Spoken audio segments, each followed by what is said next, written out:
Nah, ini kan, udah hangat ya.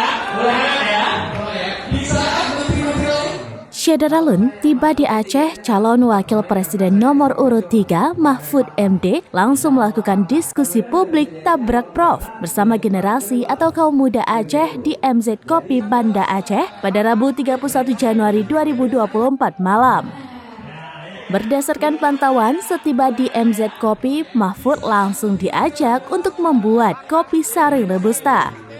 Di dapur, Mahfud MD menyaring sendiri proses pembuatan kopi. Dibantu oleh barista dari kedai kopi tersebut, dia mengangkat saring kopi. Setelah menyaring kopi, langsung dilakukan diskusi dengan ratusan warga yang sudah menanti kehadiran Mahfud MD. Di awal pertanyaan, Mahfud langsung ditabrak dengan pertanyaan terkait pengunduran dirinya sebagai Menko Polhukam. Di hadapan warga Aceh, dia menyatakan hingga hari ini dirinya belum resmi berhenti dari jabatan sebagai Menko Polhukam. Namun, pulang dari Aceh, dia langsung menyerahkan surat pengunduran dirinya sebagai Menko Polhukam kepada Presiden Joko Widodo. Dari Banda Aceh, Henry, serambinews.com.